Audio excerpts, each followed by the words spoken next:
Okay guys, so who remembers this reel right here? Now this reel is the Sheng He Lingl version 2.0, and I did an unboxing and analysis video on this reel probably about 3 or 4 months ago. And a lot of you guys are probably wondering, well, what happened to the follow-up casting video? And in this video, I'm going to show you exactly what happened. Now, during the unboxing and analysis video, we found that this Sheng He Lingl 2 is what I would call stacked as far as on-paper specs and features. So it's got a lightweight carbon fiber frame. It's got a super lightweight 5-gram 30mm BFS spool. It's got an oversized tapered line guide. It's got a drag clicker. It also has a lot of really nice, stylish, high quality looking components like the drag star, the trim piece around the gearbox, spool tension, carbon fiber handle looks good, and the imitation ZPI metal knobs actually look good as well. And it also came with a spare machined aluminum thumb bar. Now I did try to install that spare thumb bar, but unfortunately I didn't have any screwdrivers that had a shaft thin enough to be able to fit through the frame in order to, I guess, undo that one screw that was holding the thumb bar in place. But that's okay. The stock thumb bar that it has is very nice. And it also came with hybrid ceramic spool bearings as standard. So yeah, for the price that this reel's wanting, it's got all the features as well as, in my opinion, the good looks that most people are looking for in a current bait finesse reel. Now I actually did take it out a few days after the unboxing video, and I ran into a few problems, and I'm going to expose those problems here today in this video. Now, I have the reel spooled up with 4-pound mono, and I have it on my GARCIA Salty Stage Bait Finesse prototype rod, 6'3", moderate action. And the lure I have tied on is the only lure I'm going to be casting today, is a little trout jerkbait that weighs about 3.7 or 3.8 grams. It's got no hooks. Now before we get to the bad, let's talk about the good. And the good news is that these brakes on the Lingl, despite going back to, you know, an inferior system from the original Lingl, are actually strong enough. So I've dialed the brakes down to almost number 8 on the external dial, and I'm going to cast this little minnow around for a few casts just to show you the casting ability of the Lingl 2. So here we go.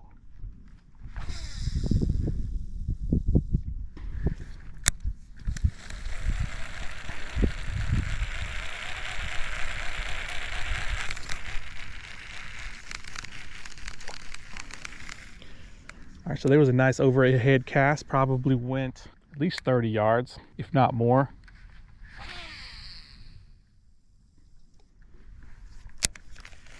There's another overhead cast. Now, right now, it's about 40 degrees outside. So I'm really liking this carbon fiber frame as it warms up real quick in my hands. There's a sidearm cast. But I'm not liking these thin metal knobs, especially trying to crank this reel in, because they are cold.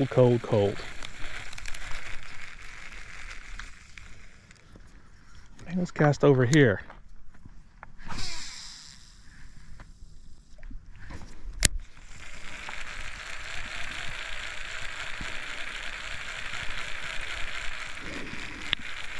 Okay, so one thing that I'm seeing is that even though I didn't cast this lure the first time I took the Lingl 2 out, it seems like it's casting better than I remembered. Now, of course, I believe I used a 1/2 gram lighter lure, but yeah, the Lingl is actually casting better than I remembered. Keep in mind, this lure is very dense and does cut through the air extremely well and easy, as it's a heavy sinking minnow. But I'm going to do one more cast, and I'm going to let you guys listen as I crank up the volume.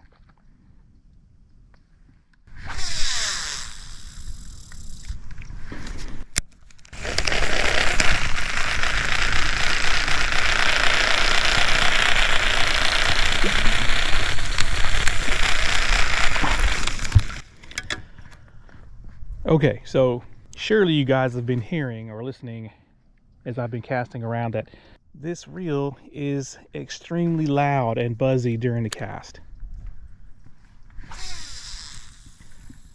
It's even worse than some of the recent DAIWAs that I've been casting that use the new Alphas frame.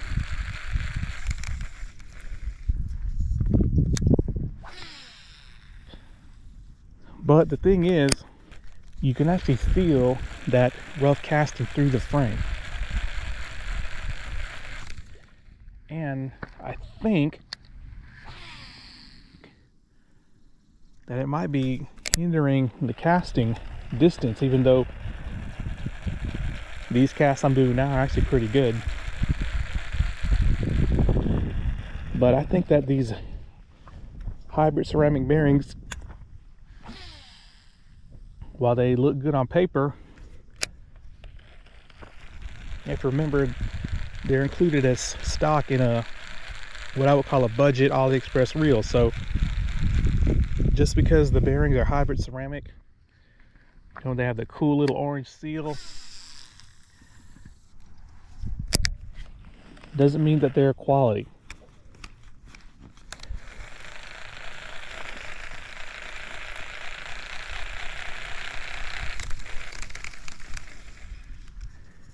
And it is annoyingly loud. Like,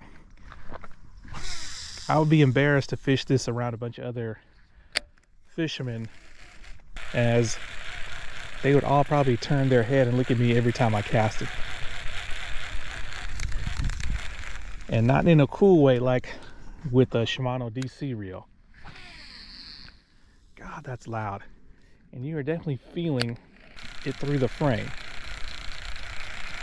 Now, not only is it loud on the cast, but let me cast this out a little bit. Listen while I'm retrieving this lure.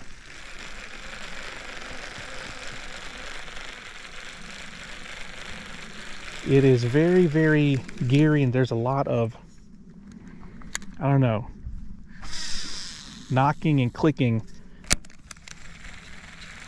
Of course, it's not as bad when I'm doing a normal retrieve, but when I'm burning this lure in, it's definitely magnified.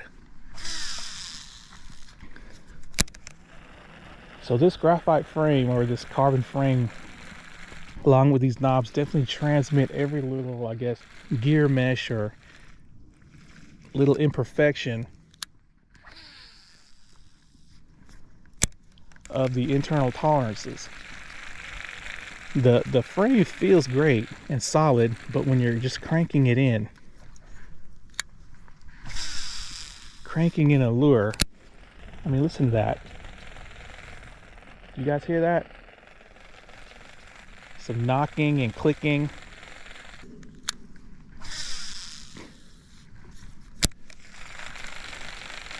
So yeah, this is what I was really, really disappointed in this Lingl 2, and also when I took it out the first time, it didn't seem to cast this good.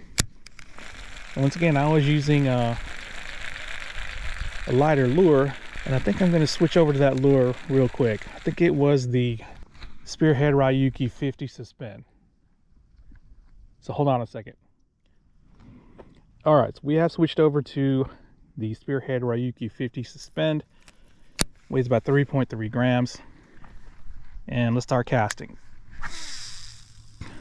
Oh crap. Gotta turn the brakes up because the lure is significantly lighter. So if anyone has a Lingl 2, whether it be this white and black one or the other colors. Let me know in the comments if you are experiencing the same thing, or is it just mine? Is it just my reel with these super loud bearings? All right, that's an acceptable distance. And is it just my reel that has, you know, this unrefined feel when you're reeling in a lure? Let's see if anything will take this. I saw a fish strike at that other lure at the bank. Even though I'm using this high-vis yellow line, maybe a bass will be hungry enough. So what I was going to do is I was going to pit this up against the KASTKING Valiant Eagle 2 to see which is going to be the best, I guess, quote-unquote budget AliExpress reel, because they're about the same price, around, you know, $70 to $80.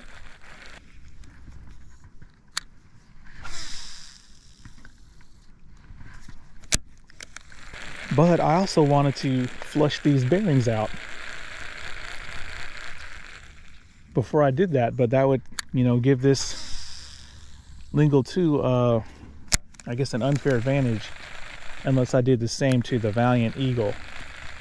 So let me know in the comments if you think I should flush these bearings out and re-lube them to see if that would improve the noise and vibration during the cast, and maybe even improve on the casting performance. But so far the casting has been excellent, which is something I don't remember when I took it out the first time. Felt like it casted a little bit short to me for the specs this reel has. So this is where the brake dial is. So I have 5 clicks before we hit maximum. So this is typical of a static mag track style brake system. Can't really go too deep into the brakes for most of these reels. I'm gonna check something real quick. Yeah, especially if it has a really small plate that interacts with the magnets. Reminds me of the REVO LTX BF8.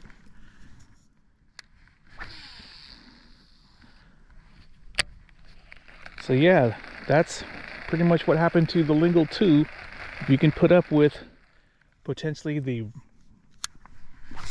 loud, rough casting and the potential lack of refinement on the retrieve, then it seems to be a great reel. I'm pretty sure it can handle a trout magnet pretty easy. So yeah, let me know in the comments if you want me to flush these bearings out, re-lube them with some ultra low viscosity oil, do the same with the Valiant Eagle 2, and do a comparison to see which is the best budget AliExpress bait finesse reel. All right guys, thanks a lot.